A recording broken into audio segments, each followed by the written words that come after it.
Bienvenue, bienvenue à tous, bienvenue Juliette dans ce nouvel épisode Entre sorcières. On le disait hors micro, on est là avec l'énergie du nord et du sud, avec les gros pulls et l'énergie de la médecine du grand-père soleil. D'habitude, c'est moi qui suis sur l'énergie du nord, puis je trouve ça vraiment intéressant que ça soit là dans cette vibe aujourd'hui, toutes les deux. Alors, je suis trop contente de te présenter. Est-ce que tu veux nous dire quelle sorcière tu es, Juliette? Avec plaisir, Laurence.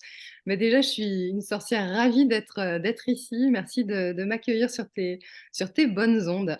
Alors moi, je suis Juliette, donc je suis comédienne, metteuse en scène, actrice, et puis, euh, et puis thérapeute, artiste thérapeute, comme j'aime à le dire.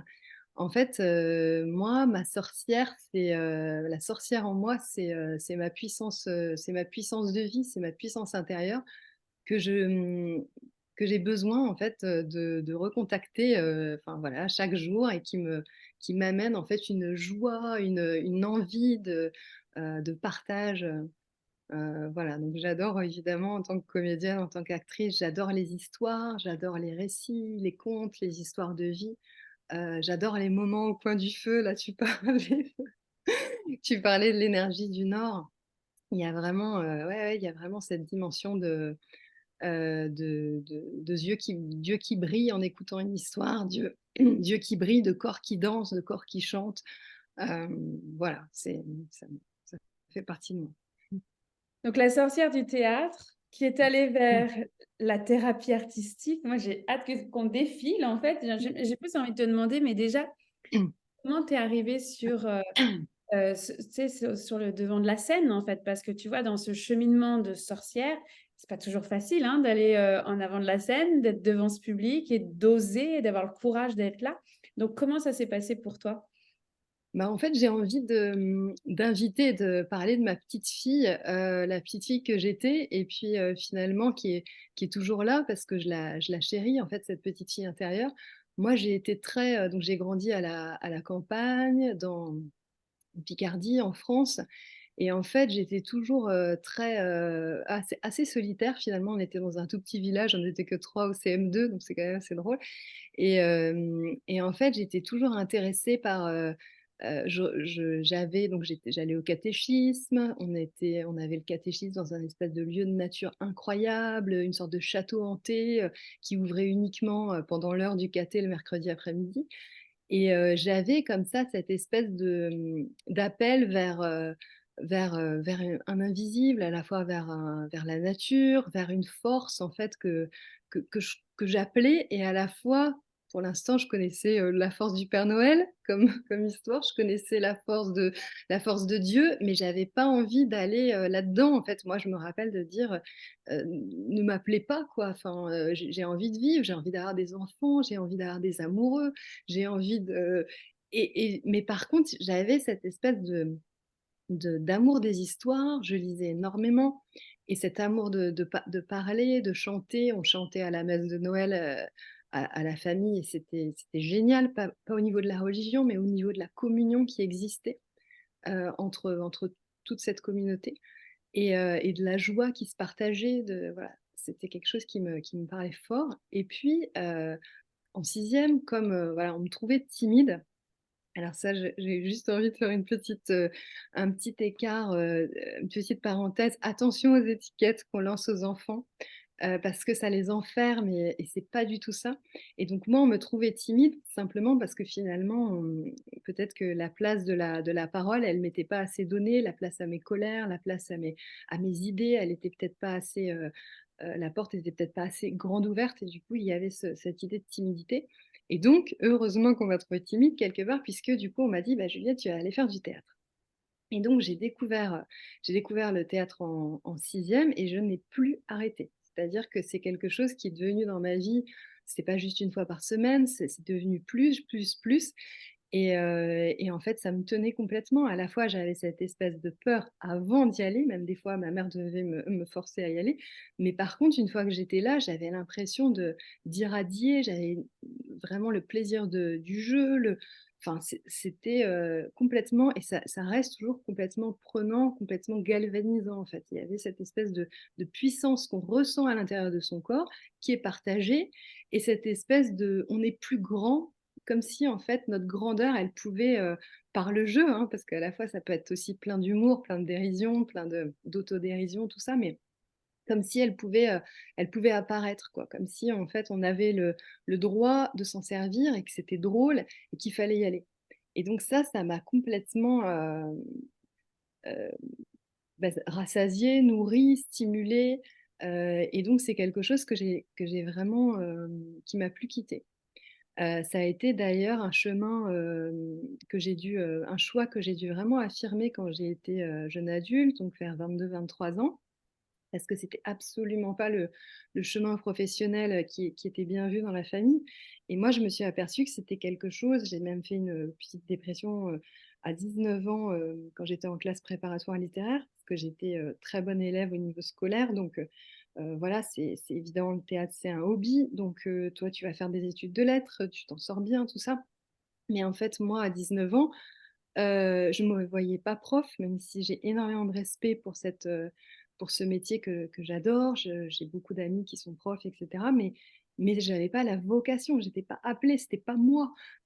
Et donc du coup, je comprenais pas ce décalage entre, études pour être prof, et cetera, et finalement, non, le théâtre, il faut pas en faire parce que là, tu dois travailler, tu penses, faut gagner sa vie, il faut penser à sa carrière, et cetera. Et donc, il y a eu un virage très, très fort qui s'est fait, donc vers, 23-24 ans, où j'ai vraiment, heu, arrêté la fac, et je me suis réinscrite à une école de théâtre. Il faut savoir que même en Hippocagne, je trouvais quand même le moyen de me faire embaucher dans des troupes, et cetera. Puisqu'à 18 ans, voilà, j'étais arrivée à Paris.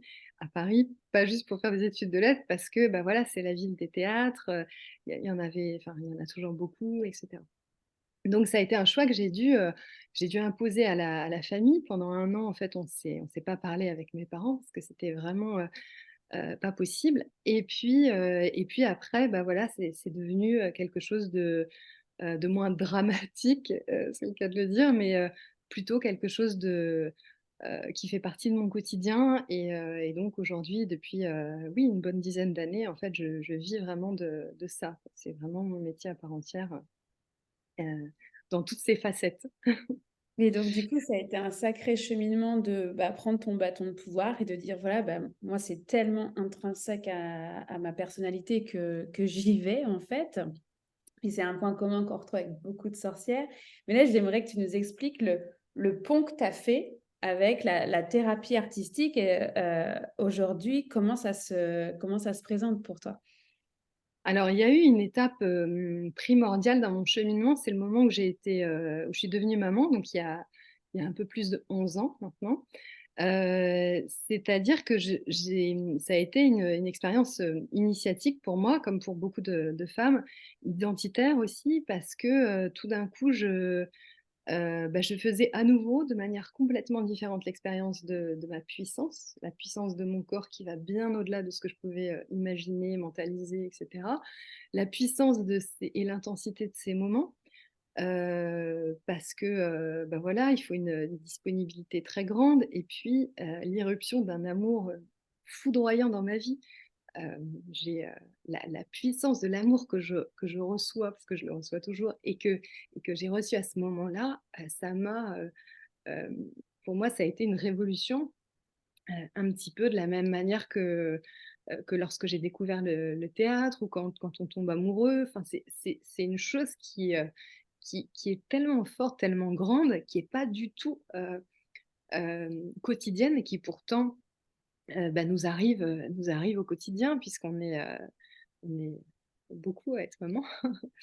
Et du coup, ça a été en fait, je l'ai vécu, hem, comme humaine, comme mère, et comme artiste aussi, parce qu'en fait, j'ai observé énormément, mon fils. J'ai passé énormément de temps avec lui, et ça a été comme une forme d'initiation. Je te disais tout à l'heure en antenne, en le voyant bouger, etc., j'ai eu l'impression de faire comme une sorte de mini stage accéléré de corps en mouvement au niveau du théâtre, la manière dont l'énergie se transmet, dont la curiosité, dont la présence, etc. Quelque chose de vraiment incroyable. Et je me suis dit, mais finalement, tout est relié en fait. On n'est pas un côté artiste, un côté maman, un côté. En fait, on est un être humain qui est en train de vivre et d'apprendre avec des cadeaux et des trésors qui sont là dans le monde ordinaire en fait.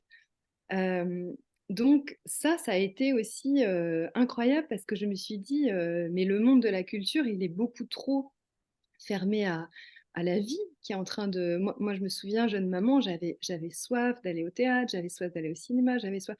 Je venais de m'installer à Lille, donc au niveau du réseau amical et réseau familial, enfin ma famille n'est pas du tout dans cette région, donc du coup, j'étais pas vraiment, j'étais plutôt isolée, donc j'avais plutôt cette envie de découvrir l'environnement dans lequel j'étais et puis de profiter des expériences culturelles qui me nourrissent. Mais là, en fait, souvent, il faut choisir en fait, dans la vie. Soit tu es maman, soit tu es adulte qui va faire une sortie, qui va dans un bar, etc. Alors, j'allais quand même dans un bar avec le bébé en porte-écharpe, ou j'allais quand même dans les musées, j'allais...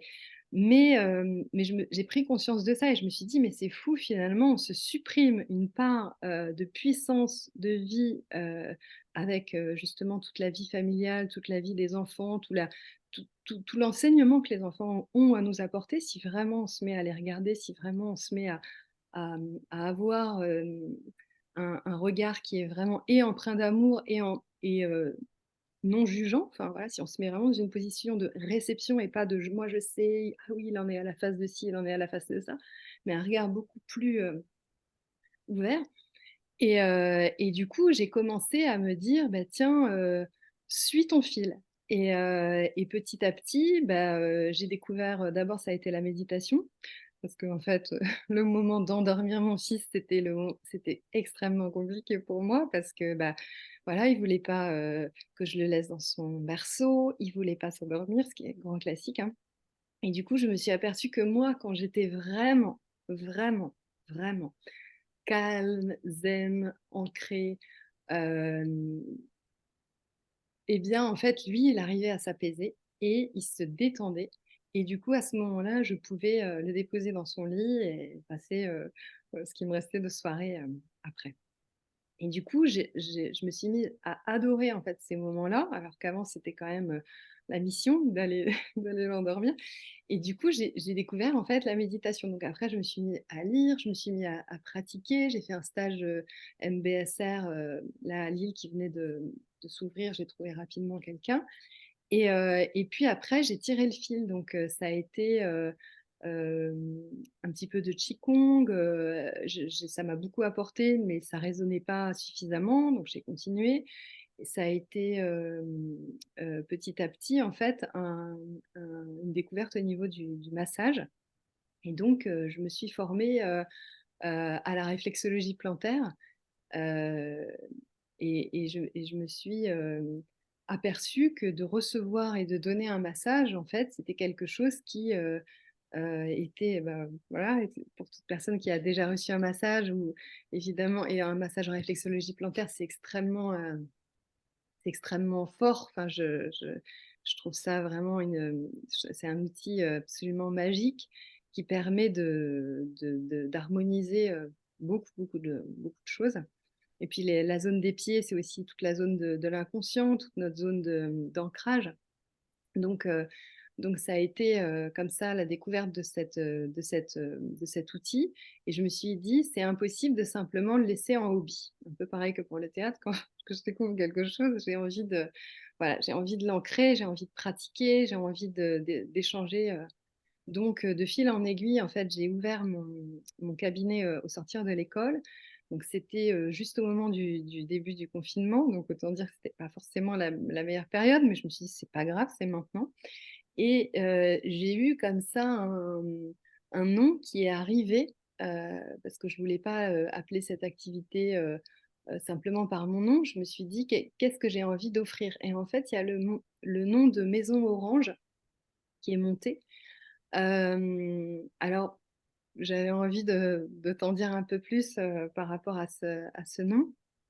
Euh, la maison, pour moi, bah voilà, c'est l'espace dans lequel on est bien et on est accueilli dans toutes ses facettes. La maison, c'est un espace où on n'est pas normalement euh, obligé de réussir quelque chose. Donc, il y a tout de suite cette notion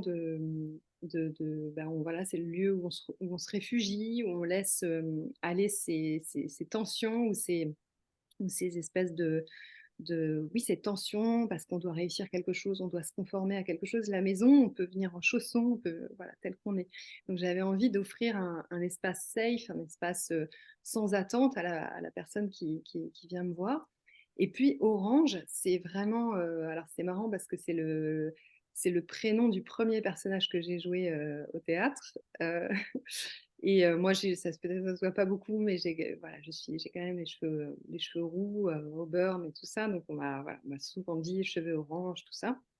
Et puis, surtout, en fait, le orange, c'est la couleur du deuxième chakra, donc l'énergie de vie, tout ce qui est la puissance de vie, de création, le fait de porter des enfants, de porter des projets. C'est aussi le plaisir, c'est la créativité, le goût, enfin voilà, le fait de savourer aussi les choses. Et je me suis dit, bah, voilà, c'est ça que j'ai envie d'offrir. C'est un moment de ressourcement dans sa zone de vie, dans sa zone de renaissance et dans sa zone de créativité. Parce que pour moi, la manière de contacter sa puissance intérieure, c'est de libérer sa créativité, de renouer avec elle, de renouer avec sa liberté, son sens de la beauté, son sens des couleurs, des saveurs, etc. Voilà, aller vers ce qui nous fait briller, vers notre plaisir. Et quand on reçoit un massage, voilà, on est complètement... il y a tout le corps qui se réveille, il y a un grand apaisement qui arrive et les choses se relient en fait. Voilà, Ouais, moi, je vois le fil rouge de cette sorcière qui, à 18-20 ans, a mis son bâton de pouvoir sur la scène en disant ben, c'est là que ça se passe avec toute sa créativité et qui a découvert donc par la transformation de la maternité, en fait, à quel point ça venait unifier ces parties en fait de toi et jusqu'à mettre le premier nom du personnage que tu as joué dans le nom de ta fibre thérapeutique artistique. Je suis comme, OK, wow. Enfin, on voit vraiment ce fil rouge incroyable. Toi, c'est passé par ce second chakra, cette créativité-là. Et en fait, on voit bien à quel point c'est pas l'un ou l'autre, en fait. C'est que c'est toi dans son ensemble qui peut exercer autant dans un bureau avec la réflexo-plantaire, d'ailleurs, dont je suis absolument fan, la réflexo-plantaire. Moi, c'est un premier outil que j'avais découvert en France. Même, on a des amis qu'on avait croisés, tu vois, en Papouasie-Nouvelle-Guinée pour notre voyage de noces, qui m'ont dit il n'y a pas longtemps, ah mais oui, toi Laurence, tu avais fait de la réflexo-plantaire à Sorong avec la sorcière du village, et je m'en souvenais même pas. Donc, pour dire à quel point moi je suis absolument convaincue de cette médecine-là, en fait. Mais ce que je trouve magnifique dans ce que tu traduis, c'est vraiment cette force de sorcière de suivre son appel, en fait, peu importe l'environnement familial, peu importe les. Tu sais, quand tu parles de Cagne Hippocagne, moi je suis comme, bah oui, c'est tout cet univers-là que j'ai rejeté aussi. Donc, tu sais, ça a été un. Ouais, c'est un chemin de puissance que tu traduis là, en fait, à travers tes différentes casquettes. Donc, de witch à business witch, en fait, c'est ça que j'ai envie de dire. oui, oui, et merci d'offrir cet espace justement où on peut ressentir tous ces liens en fait, parce qu'effectivement, bah, des fois, on suit le fil et on ne sait pas que finalement tout tient ensemble. C'est quand on se retourne sur le chemin parcouru qu'on peut dire waouh, mais en fait, effectivement, tout se, tout se tient, tout se lie et tout va ensemble. Et moi, c'est vraiment ça que j'ai envie d'incarner aujourd'hui. C'est vraiment, c'est pas l'un ou l'autre, c'est l'un et l'autre. Et même si au niveau du temps, en ce moment, effectivement, c'est le théâtre qui prend plus de place dans mon agenda, je conçois pas de vivre sans cette thérapie artistique ou cette fibre-là qui s'est développée, qui s'est ouverte à moi et qui m'aide en fait. Parce que les deux dimensions, elles me nourrissent, elles me stimulent, elles me confortent en fait. C'est vraiment mon intégrité et c'est vraiment là-dedans que je grandis et que, voilà, que je grandis encore à chaque jour et que j'accueille aussi. Parce que du coup, quand on grandit à ce point-là pour soi, du coup, effectivement, l'autre, on peut l'accueillir aussi dans toutes ses facettes, dans tout ce décloisonnement, dans toutes les parts différentes qu'il est ou qu'elle est. Mais justement, enfin, c'est très, très juste que tu dises, quand on est le nez dedans, on le voit pas le fil rouge. Puis des fois, on dit: «Non, mais attends, mais je pars dans tous les sens. C'est quoi ce nouvel outil dans lequel je vais me former?» Et effectivement, ça prend je pense, cette croisée des chemins. Tu sais, il y a un moment donné où tu fais le choix, en fait, de suivre ce chemin doré, cet appel de l'âme, en fait, de dire: «Bah, j'y vais». Je vois pas forcément la carte globale et le lien, justement, de tout ça, mais j'y vais parce que c'est plus fort que moi, en fait, et que, ben, j'étais due, en fait, pour aller là. Et puis, finalement, quelques pas plus loin, tu te retournes et tu fais: «Ah ouais, effectivement, là, je vois le lien, en fait». Mais tu sais, c'est ce moment où tu es à la croisée des chemins qui demande du courage, en fait, de dire: «Bah, j'y vais». Tu vois, ouvrir un cabinet en plein confinement, faut quand même le faire, tu vois? Ça a dû être quand même quelque chose, ça. Oui, oui, oui, tout à fait et heureusement que des fois, justement, il y a des synchronicités parce que justement, comme je te disais, j'avais cette idée de nom de maison orange et je vois juste à côté de chez moi, je lorgnais en fait sur un espace, je savais pas s'il restait de la place, mais depuis quelque temps, je me dis: «Ah, c'est là que j'ai envie d'aller, c'est là que j'ai envie d'aller, c'est là». Je finis par, trouver, une personne, à l'appeler et cetera. Elle me donne rendez-vous. Elle me dit: «Effectivement, on a un espace, un jour voilà, qui est disponible». Elle me fait rentrer dans la pièce et en fait, sur un des murs, je vois la couleur de ce mur qui était orange, quoi. Tout est blanc sauf ce grand pan orange et du coup, je me dis: «Bah oui, OK, ça je valide». C'est là. Exact. Puis, pour conclure, Juliette, qu'est-ce que tu aurais envie de nommer, tu vois, à ces femmes et ces hommes qui sont à la croisée des chemins où, tu sais, ils font pas ce lien-là, hein, justement parce que, bah, il faut choisir ou pas, en fait, d'ailleurs. Qu'est-ce que tu aimerais leur suggérer? Est-ce que, je sais pas moi, il y a un outil, un rituel, un livre que tu aurais envie de leur nommer pour pouvoir, appeler ce courage, en fait, à l'intérieur d'eux? C'est le mot «et», E-T, donc c'est pas, l'un ou l'autre, c'est «et», en fait, on est une somme de plein de personnes et moi, j'aimerais vraiment, parler de ce livre qui est vraiment une bible pour moi, voilà, que j'ai découvert il y a peut-être, 6 ans, mais dont je me sers encore, quasi quotidiennement. Ça s'appelle, «Libérez votre créativité», l'autrice, c'est Julia Cameron, c'est, aux éditions, J'ai lu, donc je crois que le livre, il coûte, 6,80 €. Là, c'est marqué derrière, c'est un livre maintenant qui est devenu en poche, mais qui est une bible. Il y a écrit la Bible des artistes. C'est, international. Enfin, c'est vraiment un best-seller international, qu'on trouve très facilement partout et en fait, ça s'appelle la Bible des artistes, mais ça s'adresse, à tout le monde au sens où finalement on est chacun l'artiste, de sa vie et on est chacun accompagné sans arrêt par une créativité qui œuvre pour nous et qui nous souffle des idées, des pistes pour être complet en fait. C'est comme si, si on suit vraiment ce chemin de créativité qui est déjà là, hein, il y a rien à aller, inventer. Enfin, je veux dire, on est tous et toutes, complètement, on baigne en fait dans cette créativité et sauf que souvent on la bride et cet ouvrage en fait, il est extrêmement, bien fait. Il est construit sur, 8 semaines et en fait, il nous livre en fait des petits exercices pratiques à faire, heu, où justement, on se réconcilie avec notre créativité et aussi avec, par exemple: «Ah bah là, ça y est, je suis dentiste, donc j'ai toujours, adoré faire des aquarelles, mais bon, là, je suis dentiste» et en fait, il te dit: «Mais qu'est-ce que tu aimerais faire en fait? Alors l'invitation, c'est pas de devenir artiste, de devenir aquarelliste, de quitter son boulot de dentiste, mais c'est juste de devenir en fait un être humain beaucoup plus, épanoui, beaucoup plus, hem, en phase avec sa sécurité intérieure, avec son abondance, avec sa joie.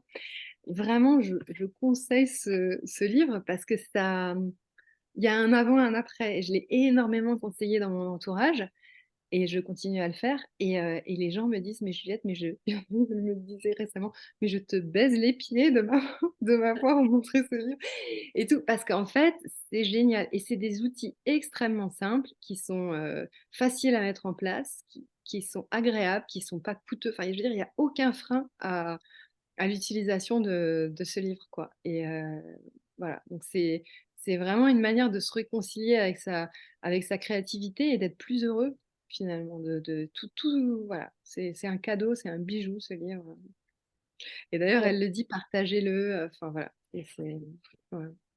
J'adore parce que c'est vraiment, tu vois, cette sorcière sur les planches, là, je reviens à ça, mais qui a libéré sa créativité dans multiples facettes d'elle-même, en fait, finalement. Et c'est ce fil rouge, tu vois. Donc, quand tu parles de bride, mais que ça me parle, en fait, parce qu'on nous a dit surtout, ne soyons pas trop créatifs, tu vois. Il faut rentrer dans le moule, il faut rentrer dans la case. Donc voilà, pour moi, c'est merci d'avoir accepté l'invitation et de montrer qu'on peut sortir de la case et qu'on n'a pas à choisir, comme tu dis, entre son boulot de dentiste ou ses aquarelles, entre le théâtre et la réflexologie plantaire, en fait, et que ben, tout ça fait partie de nous et qu'on a le droit. Donc, on va conclure là-dessus, on va se donner le droit, donner le droit d'être sorcière, donner le droit d'être artiste et puis voilà, de libérer cette joie, en fait, intérieure, finalement. Donc, merci mille fois, ma belle Juliette, d'avoir accepté d'être là dans cette Merci Laurence. Merci et à toi. puis, bah, je mettrai évidemment tes coordonnées en dessous de la vidéo pour ceux qui veulent aller plus loin. Et puis, simplement, voilà, envoyer toute cette énergie d'amour et de joie qui est dans cette réunification du Nord et du Sud aujourd'hui dans cette entrevue. Je t'embrasse fort, ma chère Juliette. À Moi bientôt. aussi. À bientôt.